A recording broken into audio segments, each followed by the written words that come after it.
I'm not worried about the Lakers. I don't think. But J.J. Redick, welcome to playoff basketball. He didn't pull enough levers. So unlike the Rockets, the T-Wolves can shoot. In fact, they had 42 open threes. They just got great looks, and they hit a lot of them. But it was more about the Lakers' lack of energy and urgency and especially physicality. You just kept waiting for the Lakers to kind of shift into a second gear, and they never did. So Minnesota is a little like the Baltimore Ravens of the NFL, where they're at their best, sometimes playing ugly, really physical, a lot of tough guys, play with a ton of physicality and energy, and it's not always pretty. You know, the Lakers, when they're at their best with Luka, LeBron, Austin, it's pretty. They're getting to the free throw line. But the Lakers' big three, Luka, yeah, he scored a bunch of points. He had 1 assist. It can't just be points. Austin Reeves, totally out of rhythm. Again, T-Wolves beat up on him physically. And LeBron, you know, I thought he did a job. He's kept waiting for the game to come to him a little bit, and it's like, bro, you look disengaged. And so it was just ugly. And remember, the T-Wolves have played Luka before. This is a really good coaching staff. So, and the other thing that makes you wonder about the Lakers, not everything from the regular season carries over, but a lot does. Like Houston didn't shoot well in the regular season. Houston didn't shoot well yesterday. The Lakers are a bad road team. They were sub 500 on the road. And they just lost home court advantage. Minnesota, like those Ravens, they can win on the road. Why? Because physicality in all sports, like baseball and pitching, physicality in basketball and football travels. All right? So the Minnesota is going to give you a very consistent effort, not to mention Ant Edwards. You know, unlike Ja Morant, has grown, improved. He's more refined. His pacing, his tempo. He's a patient player. So, like, maybe it's just a bad matchup for the Lakers. I think we're going to get a more physical, engaged Laker team. That's what I think. So, no sign of panic. If I'm the Rockets, though, this morning, I don't know if we... Okay. Well, listen. I'm not saying that the Lakers are going to lose this series or that the game, that the series is over and all of that. But of course there should be panic. Of course there should be panic. Because this is what I've been saying all season. That LeBron is not going to be LeBron in the playoffs. That he just can't handle it anymore. He just can't. He's just not that guy anymore. That's why I kept comparing it to the Olympics. You could see that there were so many moments in the Olympics when you were like, oh man, we need vintage LeBron. And he just could barely get there. Could just barely get there. And I made a video and kind of talking about that. And someone said, oh, I'm not too concerned because we only need LeBron to kind of be like the third option. As long as he's the third option, we'll be fine. Because we got Luka and Austin Reeves. And it's like, you can't really win in the playoffs with LeBron being the third option. I understand Austin Reeves is up and coming, but he's not LeBron James. He's not Luka. He's not Steph Curry. He's not AD. He's not Ant. He's not, Jimmy Butler.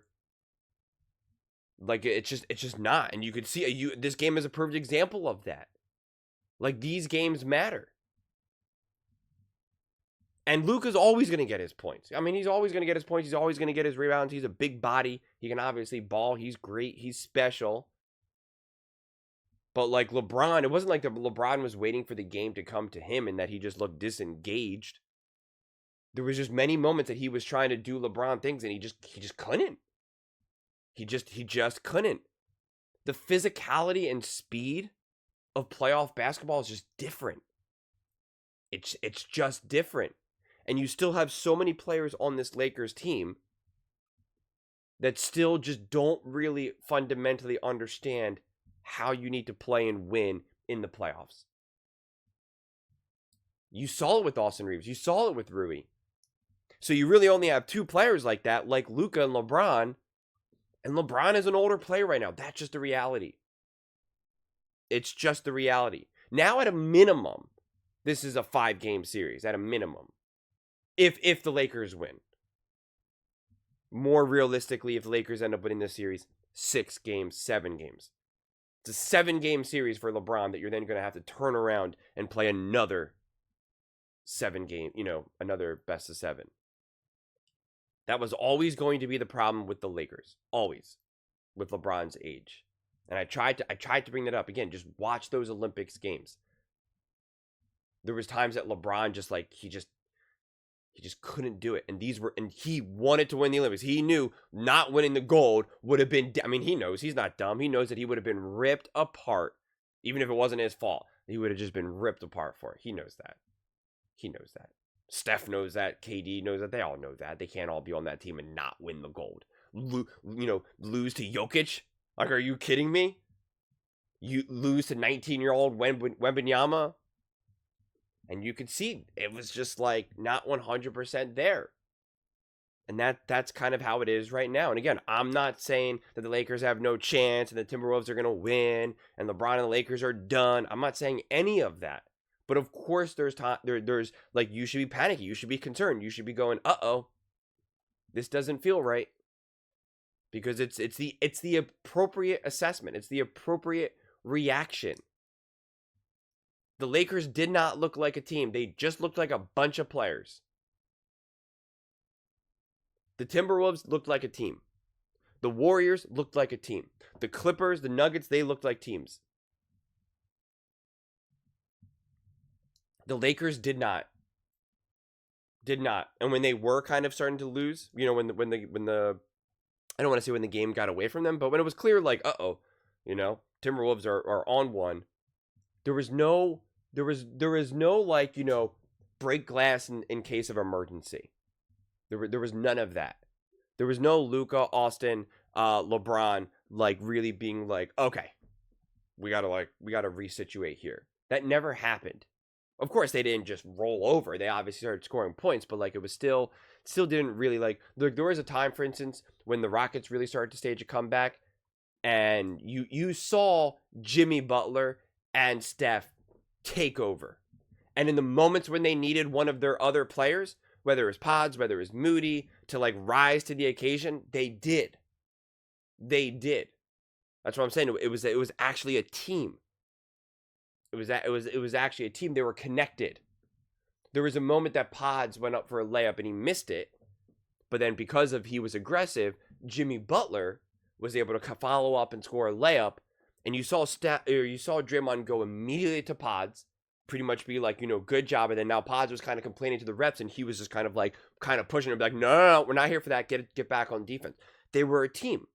They're a team. They're a unit. They understand. Watch the Lakers game. It's just very disconnected. They have some great players. It's Luka, LeBron, and Reeves right now. You're obviously going to win games. Just LeBron and Luka alone, even as LeBron being older, you're gonna win some games. But when he said JJ Redick, welcome to the NBA, he didn't pull enough levers. There weren't any levers to pull. That's the reality. There weren't any levers to pull. And the Lakers did look slow. They did look shell-shocked. The Timberwolves did not. And I assume Nick is going to try to bring this up. The Timberwolves were just on fire. They were shooting 50% of three, this, that. And it's dude, this is what the Timberwolves have done in the past. A lot of those players on the Timberwolves that were not named Ant stepped up massively throughout the playoffs last season. That's how they ended up beating the Denver Nuggets. This is what the Timberwolves have done in the past. This was not a fluke. It really wasn't. So, yeah. This series is I'm excited to see how this series unfolds, honestly. I'm excited to see how LeBron and the Lakers bounce back. We're about to find out how much juice LeBron really has left. Because like I said, this series alone now, if the Lakers win it, it's guaranteed to go at least 5, most likely 6. And it's hard to imagine that the Lakers would just turn around and now just win the next 4 games. It's possible, but it's hard to imagine. They got, you have to imagine that the Timberwolves will at least win 1 more game, maybe at home. So at a minimum, 6 games. And what does LeBron do? Can LeBron still take over a game? Because I got news for you. It is still completely different when a LeBron James takes over a game and a Luka. Just because sometimes these guys can put up similar box scores, like LeBron, we've seen LeBron go 37 and 8 and this, that. It's just different. It's different when the true mega superstars, the true veterans, the true winners of the NBA. And right now there's only so many of them. It's really just like Steph, KD, LeBron. I'm trying to think if there's really any else right now. I mean, seriously, I'm not including Giannis. I'm not including Luka. They haven't done enough. I mean, Luka's never won. Giannis has only won once. So right now, it really is just, Steph, KD, and LeBron. And we saw them in the Olympics together. When they take over a game, when they put the team on their back, it's just different. There's plenty of other players around the league that can put up 35 and 8. Heck, they have crazy games where they're going 40 and 10 or something. Like, it's just, I guess Jokic, although he obviously hasn't won as much as, the other guys. But it's just different. The Lakers would have been probably in a better chance to win if LeBron put up 37 and 8 and it was Luka that had the 19 points. I really believe that. I really believe that. There's just different. Just different. But those are just my thoughts. I'd absolutely love to hear yours. What do you guys all think about the Lakers? What do you think went wrong for them in game 1? How do you think things will change in game 2? Let me know in the comments below. I read every single comment. So whether you agree with me or disagree with me, either way, let's get in some discussions. Let's get in some fights. But ultimately, let's just have some fun. And please do consider subscribing. We're building an amazing community here, and I absolutely love to see you part of it. I want to build something that we all genuinely feel connected to. Something that we're really excited to be part of. I think we're well on our way to doing it. And please don't forget to give this video a thumbs up, as it really does help with the visibility and the algorithm. Thank you so much. See you next time.